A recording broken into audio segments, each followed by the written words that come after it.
Who's heard the phrase community-based participatory research or community-engaged research or action research or participatory action research or collaborative action research? Okay.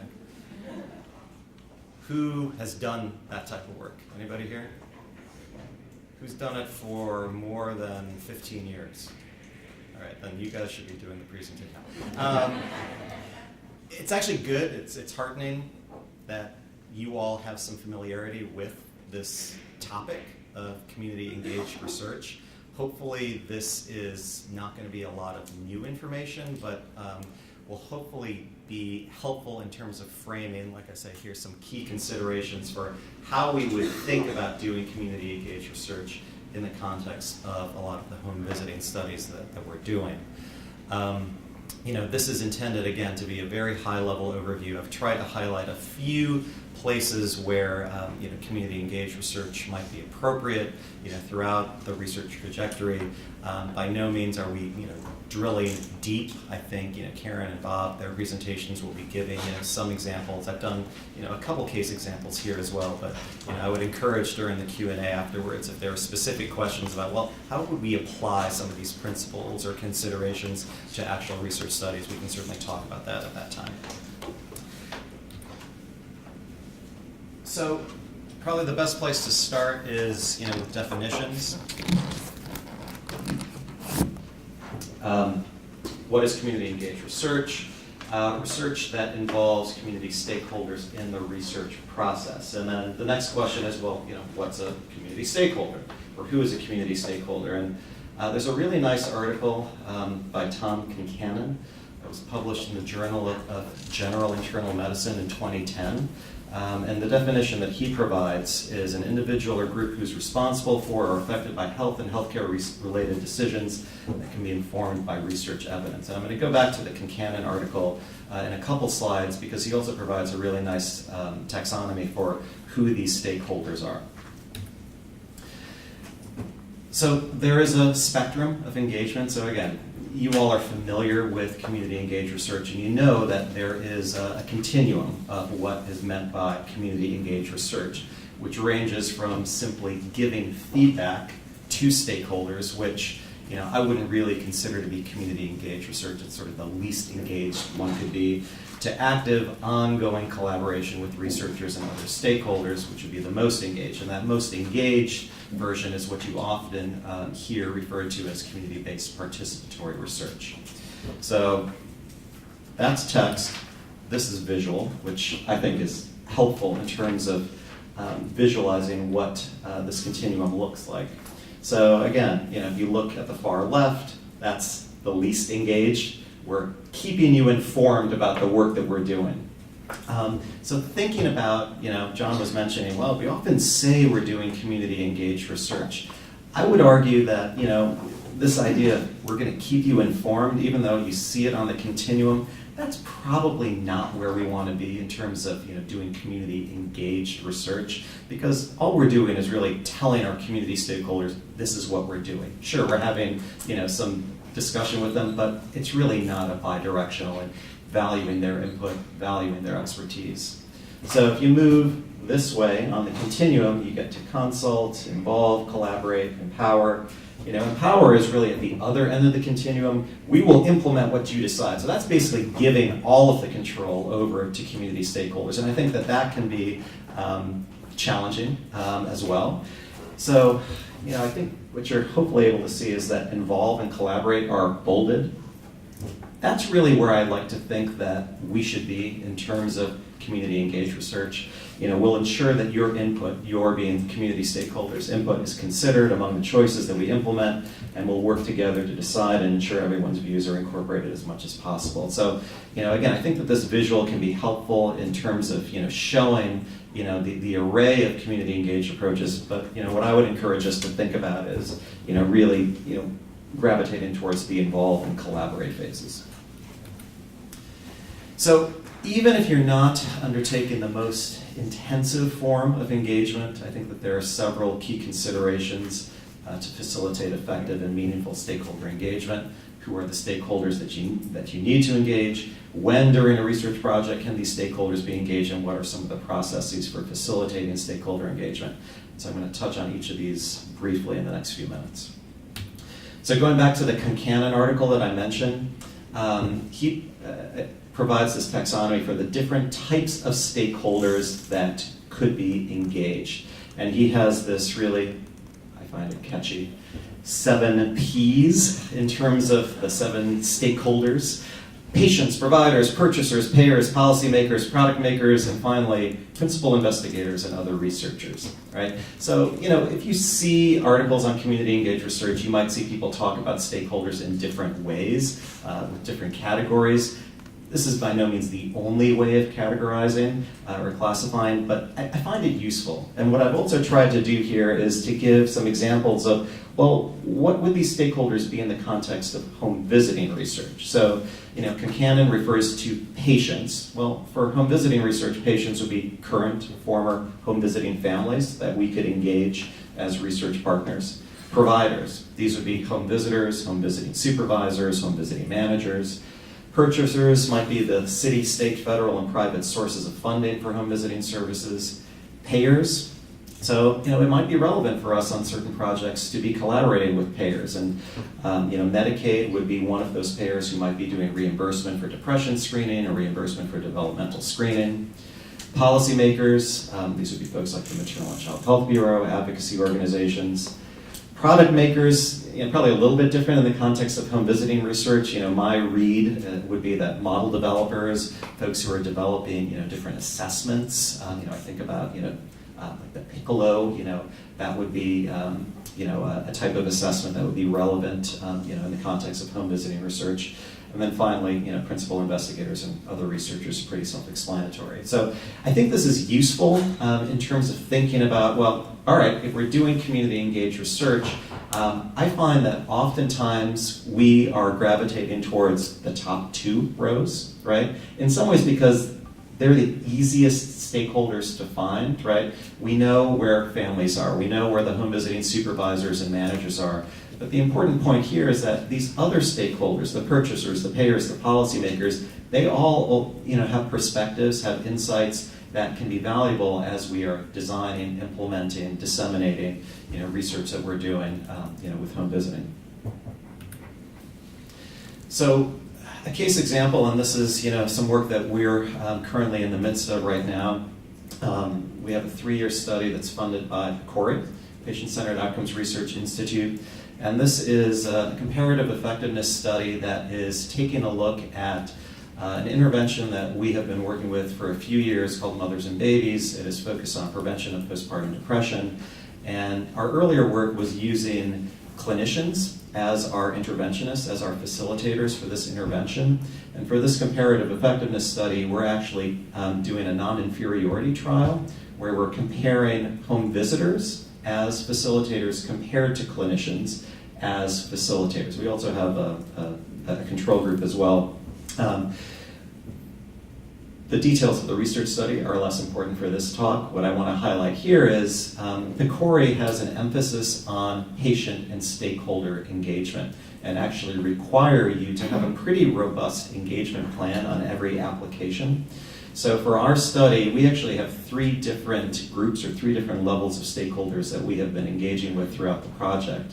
We have an executive committee, which consists of a head of a home visiting, the head of home visiting at a state agency here in Illinois, a home visiting manager, coordinator of Illinois Infant Mental Health Consultation Network, and this is a group that was really listed as key personnel on the grant, and they are meeting with us, 1 or 2 times a month. They helped in developing the grant submission, and they are really involved in a lot of, I don't want to say the everyday decisions, but guiding the work that we're doing. We have a larger operations team, which consists of those executive committee members, plus home visitors, other home visiting managers, former home visiting clients, folks from advocacy organizations, and this is a group that meets quarterly. We actually met yesterday. And the idea with this group is to, again, be providing feedback to the study related to design, related to implementation as we move forward with the project, related to disseminating our study findings. And what I point out here is, we're really trying to get different types of stakeholders, not just patients, not just clinicians, but an array of stakeholders to be engaged with us. And then finally, we have a national advisory group that a couple of you in the room sit on, which consists of home visiting researchers, policymakers, national advocacy organizations, and that meets once a year. So in terms of selecting stakeholders, just a couple points. This might be obvious, but I'll make the points anyway, that not all stakeholder categories are going to be relevant for a given project. So don't feel like you have to engage all of those 7 Ps in the work that you're doing, right? The idea is to be aware that those 7 Ps, those individuals may have contributions, may have insights that will be valuable to the work that you're doing.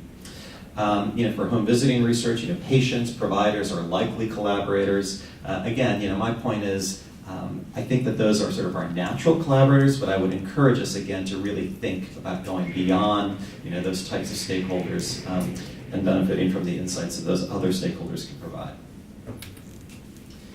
So what can maximize the likelihood that these stakeholders will collaborate? This is getting into how you do it.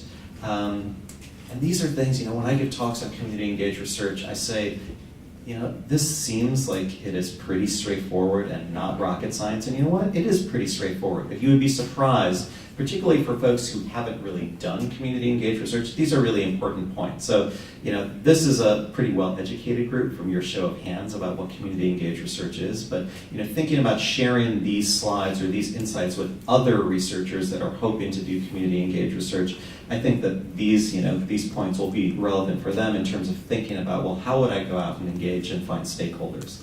So, clearly defining roles and responsibilities of stakeholders, again, it seems really obvious, but if you can't say to a stakeholder, I need you to provide X, Y, and Z perspective, or I think you're going to be really useful because you are a policymaker who oversees blah, blah, blah in the state of Illinois. If you can't articulate what that stakeholder is going to provide for your project, they're going to be like, well, Darius, he seems like a nice guy, but I'm not really sure what he wants from me for this project. And you know what? These stakeholders that we're trying to engage, they are busy. They are busy, busy, busy. And they're likely to say, yeah, interesting project, but might not fully engage with you if you're unable to clearly define what you want or need from them. Clearly articulating the benefit or gain for stakeholders, right? So there needs to be some tangible benefit for stakeholders as well.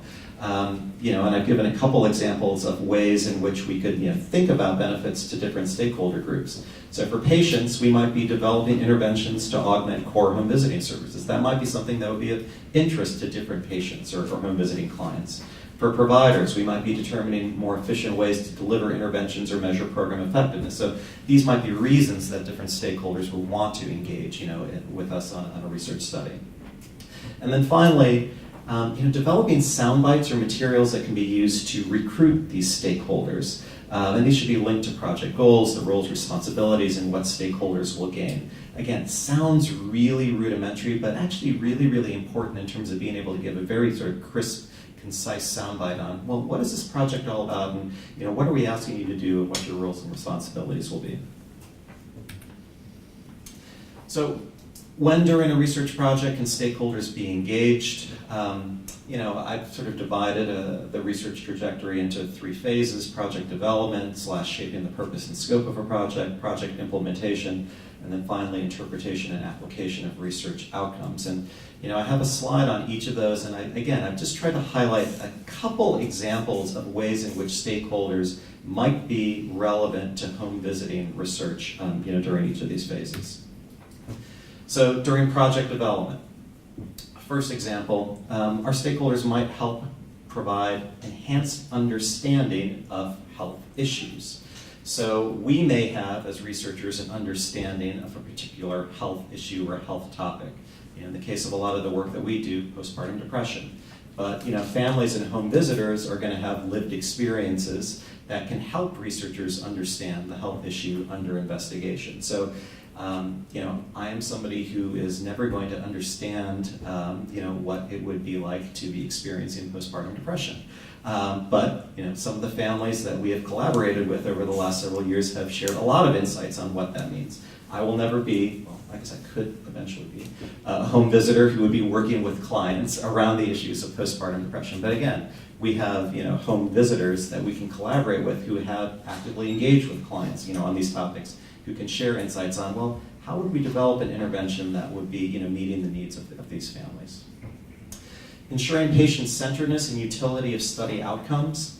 This is a really important point. I think this idea of patient-centered outcomes. Certainly our PCORI study is a study that's very interested in patient-centered outcomes.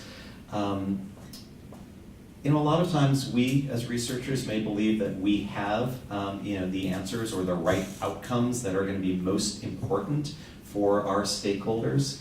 But the question that I would ask is, are these outcomes actually the most meaningful for clients?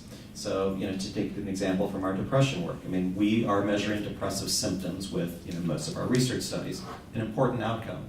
But if you ask some of the families that we work with, well, what are outcomes that are important for you? One of the things that has stood out in a lot of our work is, well, I want my relationship with my partner and my relationship with my child to be better as a result of the work that we're doing as part of your Mothers and Babies intervention. So we've gone down the road of making sure that we have the right outcomes, the right instruments to tap into those outcomes as well. Are our outcomes also useful for home visiting programs? I guess that's another important consideration. For us as researchers, we might have certain research questions that are important for us, but are those research questions also going to be relevant for the programs that we're working with? Selecting research questions and intervention arms. Are the research questions that we're generating as researchers priorities for stakeholders? And for comparative effectiveness studies, do stakeholders believe that an intervention arm or a comparator is going to be beneficial, useful, non-stigmatizing? So these are important considerations, I think, as we're developing a study. Once your study's funded, you're implementing your study, again, thinking about community-engaged approaches and community-engaged research considerations. Developing recruitment and retention strategies. So again, these are things that probably sound fairly obvious, but are really important, right? If we're doing intervention trials, we want to make sure that we have incentives that are going to be keeping families engaged. We're going to want to make sure that we have appropriate and not inappropriate recruitment materials, right? The language of a recruitment flyer, the language that we might be using on a poster that is going up in a home visiting program or a community health center where we might be recruiting clients, can be a turnoff, or it could actually be a motivator for somebody to want to engage in a research study. So thinking about language and terminology on recruitment materials. And then finally, thinking about involving stakeholders in recruitment and retention activities. So there are lots of examples in community engaged research about hiring stakeholders, whether they're clients or providers, to be research collaborators to help with recruitment and retention activities. Developing contextually and culturally relevant intervention strategies. So thinking about considerations like establishing a time and location for intervention sessions. Again, sounds obvious, but if we were to say, well, the intervention is going to take place from 4 to 6 o'clock in the afternoon, well, that might not be a time that works for a lot of the programs and a lot of the clients that we're collaborating with. Reflecting on previous research and intervention studies done in the same home visiting program or same home visiting network. The point that I want to make here is, I think a lot of home visiting programs now have experienced, collaborations with researchers. And from those previous research collaborations, there are lessons to be learned about things that went well and things that didn't go well. And we need to learn from that. If you are a researcher who is doing a study with a home visiting program or a state home visiting program or a state home visiting network a year later or 2 years later, we need to learn from those previous experiences and make sure that we're not duplicating the same mistakes and we're building on the strengths of these previous studies. And then finally, translating efficacious interventions into home visiting. So creating adaptations that are responsive to home visiting culture, resources, organizational capacity, and working with stakeholders to create what, in the implementation science literature, gets referred to as fidelity consistent adaptations. I think that that's a really important point, right? We can make adaptations, and in fact, adaptations I think should be encouraged, but they need to be fidelity consistent ones, and those again are where our stakeholders can be really helpful. So moving quickly through the last couple slides, so this is the last phase around stakeholder engagement and data interpretation and dissemination. I won't go into as much detail here because my time is wrapping up, but 3 important considerations here are thinking about how stakeholders might be beneficial in assisting in interpretation of research findings, in helping develop dissemination plans, And finally, assisting in intervention sustainment beyond an initial grant period, right? So a lot of us are funded to do a 2-year project, a 3-year project. We do a trial, and then what happens? That intervention, that program, that service may not be sustained. So really thinking about how can we partner with different stakeholders to get that program, service, intervention sustained in the home visiting context. So just a couple final thoughts. Stakeholder engagement can and should begin early and continue through a project. One resource that I would offer as a useful one is PCORI's engagement matrix. I have a link to it here. I mean, if you literally Google PCORI engagement matrix, you'll come up, and they do a really nice job of showing, really mirroring these phases that I talked about: project development, implementation, dissemination. What are some examples from funded PCORI studies of how studies have tried to engage different types of stakeholders? So you can get some real concrete examples of how other studies have tried to engage different types of stakeholders. And then finally, stakeholder engagement can be useful for observational and intervention research. It's not limited by choice of method or design, right? So you can do community engaged research in the context of a randomized trial, in the context of a cluster randomized trial like we're doing with our PCORI study. So, I think that that's an important consideration. Again, this group I think is aware of that, but for folks who are more, novice in this area, CBPR or community engaged research is something that you can do regardless of, the type of design that you're using. So, look forward to any questions later on, and look forward to the next 2 presentations as part of the panel.